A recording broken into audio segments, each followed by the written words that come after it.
এই প্রজন্ম এবং সকলেই ফিরাউন এবং নমরুদের ইতিহাস কোরআন থেকে বিভিন্ন ইতিহাসের বই থেকে পড়েছি। আমরা কিছুটা উপলব্ধি করার চেষ্টা করতাম যে ফিরাউন নমরুদরা কতটা কঠোর ছিল, কতটা কঠিন ছিল, কতটা নির্মম ছিল। পৃথিবীর ইতিহাসে যুগে যুগে অনেক গণহত্যা, নারকীয় হত্যাকাণ্ড, নির্মমতার, নিষ্ঠুরতার ইতিহাস আমরা পড়েছি, জেনেছি।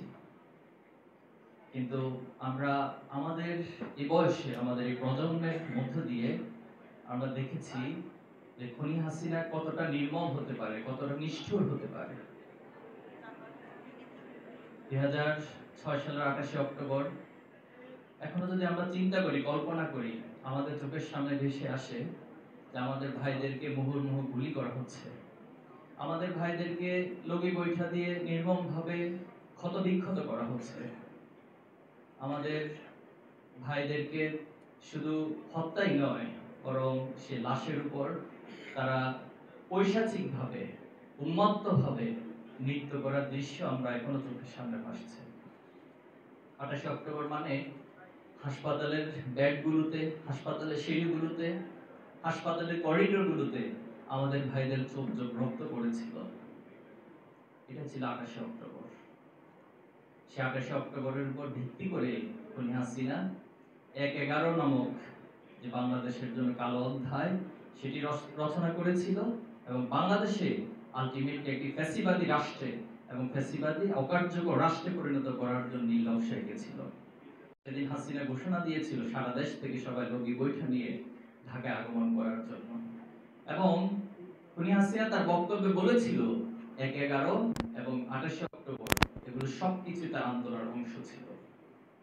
বিশ্বাস করবেন সেদিন আমরা বয়সে ছোট ছিলাম, হয়তো আমাদের এত বুঝ উপলব্ধি ছিল না, কিন্তু সেই ছোট্ট বয়সেও যখন আমরা 28 অক্টোবরের রক্তাক্ত ইতিহাসগুলো দেখেছি বিভিন্ন ডকুমেন্টারির মাধ্যমে, ভিডিওর মাধ্যমে, মিডিয়ার মাধ্যমে, আমাদের সেই ছোট্ট অবুঝ মনগুলোর মধ্যেও এক ধরনের কাতরতা এবং আমরা আবেগ আপ্লুত হয়েছিলাম।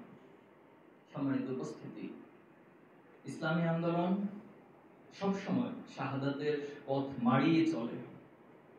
ইসলামী আন্দোলনের ইতিহাস থেকে, নবী আলাইহিস সালামদের ইতিহাস থেকে শুরু করে, সাহাবায়ে আজমাইনদের ইতিহাস থেকে শুরু করে আমাদের এই বাংলাদেশ, এই উপমহাদেশের প্রেক্ষাপটে, সারা দুনিয়ার প্রেক্ষাপটে সবসময় শাহাদাতের এই পথ মাড়ি দিয়ে সামনে এগিয়ে চলে।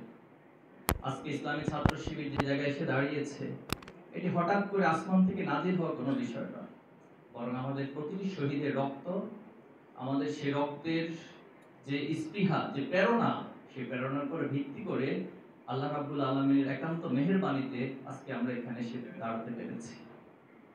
আজকে এখানে ঢোকার পরেও আমি সহ নিঃসন্দেহে এখানে যারা আছেন সবার ভিতরে এই উপলব্ধি হচ্ছে সব দিকে লাল ছোপ লেগে আছে। আমাদের যেখানে বসেছি সেখানেও লাল, আমাদের উপরেও লাল, 4-5টা লাল হয়ে আসছে। এটাই গত 16 বছর 28 অক্টোবর থেকে শুরু করে গত 16 বছরে ফ্যাসিবাদী হাসিনার এই বাংলাদেশটা এমন লাল হয়েছিল, এখনো পর্যন্ত সেভাবে লাল হয়ে আছে। ইসলামী ছাত্র শিবির তার প্রতিষ্ঠা লগ্ন থেকে এখন পর্যন্ত জুলাই এবং আগস্টের আগে পর্যন্ত আমাদের 234 জন জীবন দিয়েছেন। ছাত্র শিবির 77 সালের প্রতিষ্ঠার মাত্র 4 বছর অতিক্রান্ত হওয়ার মধ্যেই রাজশাহী বিশ্ববিদ্যালয়ে নারকীয়ভাবে আমাদের 4 জন ভাইকে হত্যা করেছিল। আমাদের ভাইদেরকে ইটের উপর মাথা রেখে আরেকটি ইট দিয়ে থেতলিয়ে দেওয়া হয়। তাদের অপরাধ কি? তাদের অপরাধ হচ্ছে তারা এই জমিনে আল্লাহর দ্বীনকে প্রতিষ্ঠা করতে চায়। তাদের অপরাধ কি? তাদের অপরাধ হচ্ছে তারা আল্লাহর উপর ঈমান এনেছে। তারা কেন আল্লাহর উপর ঈমান এনেছে? তাদের অপরাধ তারা এই সমাজের ছাত্রদেরকে ন্যায়ের দিকে, ইনসাফের দিকে, সৎ মানুষ হওয়ার দিকে আহ্বান করে, তাদেরকে ভালো মানুষ হিসেবে তৈরি করতে চায়, তাদেরকে অনৈতিকতা থেকে, অশ্লীলতা, বেহায়াপনা, মাদকাসক্ত থেকে দূরে রেখে তাদেরকে ভালো মানুষ করতে চায়। এটাই ছিল আমাদের ভাইদের অপরাধ। আমাদের প্রথম কেন্দ্রীয় সভাপতি মীর কাসেম আলী ভাই এই সমাজের জন্য একটি রত্ন ছিল, বাংলাদেশের জন্য একটি বড় সম্পদ ছিল, কিন্তু মীর কাসেম আলী ভাইকে তারা হত্যা করেছে। তারা বিচারিক হত্যাকাণ্ডের মধ্য দিয়ে বাংলাদেশ থেকে নেতৃত্ব শূন্য করার জন্য জামাত ইসলামী সহ গুরুত্বপূর্ণ নেতৃবৃন্দকে হত্যা করেছে। এই সমাজকে মানুষ যেন কোরআনের দিকে আকৃষ্ট না হয়, কোরআনের পাখি আমাদের নয়নের মণি আল্লামা সাইদি হুজুরকে তারা হত্যা করার জন্য ফাঁসির আদেশ দিয়েছিল। শুধু সেখানেই নয়, ফাঁসির আদেশের বিরুদ্ধে যারা রাস্তায় নেমেছিল, সেদিনও নারী পুরুষ থেকে শুরু করে শত শত মানুষকে গুলি করে হাসিনা নির্মমভাবে হত্যা করেছিল। আমাদের সারা দেশে অসংখ্য ভাইদেরকে